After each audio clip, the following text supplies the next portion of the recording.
한때 세계 제국을 이룩할 만큼 강성했던 몽골 쪽의 원나라. 하지만 명나라에 의해 북쪽으로 쫓겨나는 신세가 됐다. 중원을 차지한 명나라는 고려에 천령 이북의 땅을 요구했다. 명의 요구에 고려 조정은 심각한 내분에 휩싸인다. 고려 최고의 장수 최영은 요동 정벌을 주장하고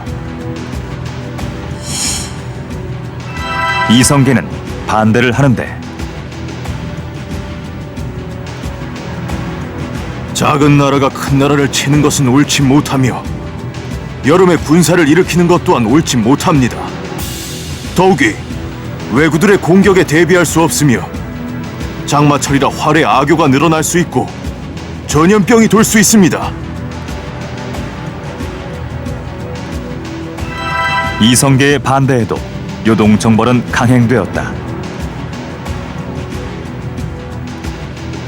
계속되는 장마와 전염병으로 위화도에서 머물던 이성계의 군대는 결국 회군을 결정하는데 왕명을 어기고 정변을 일으킨 이성계.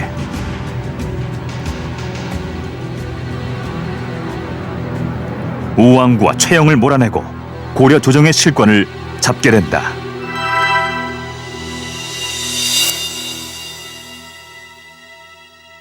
네. 위화도 회군 그 유명한 것을 가면 이성계.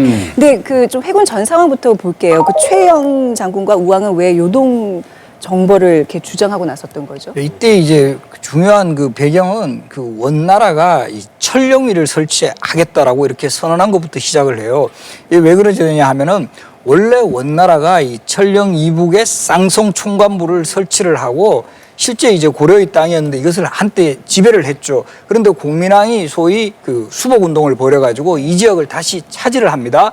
그러니까 이제 명나라가 힘을 길러서 옛날에 우리 원나라 때 차지했던 지역이니까 이것을 우린 다시 접수를 하겠다. 이렇게 선언을 한 거예요.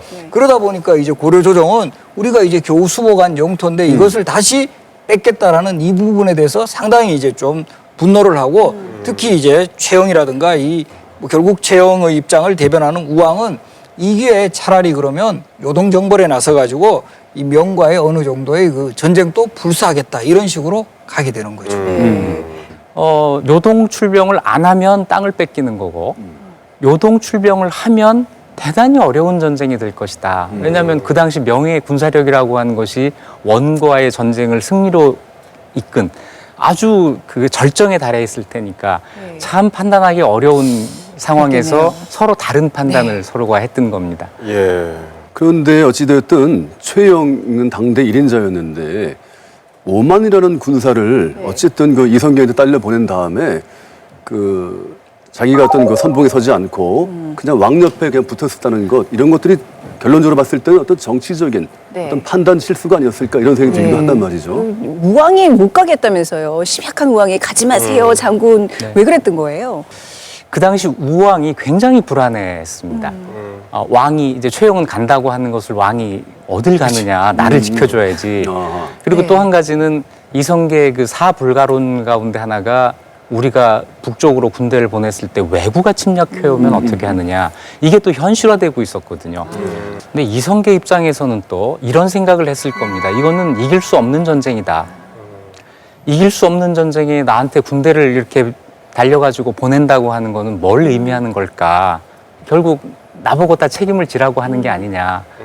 그러니까 어떤 야망 때문에 회군했다기보다는 좀 그런 아주 절실한 이유가 있을 수도 있죠. 그러니까 이성계는 성공을 하더라도 결국 그 공은 그 지휘권자인 최영에게 갈 것이고 실패를 한다면 그 실패의 거의 모든 그 책임은 자기가 져야 될 거고 그렇다 할지라도 그런 속에서 결국 정말 회군의 길을 선택한 거죠.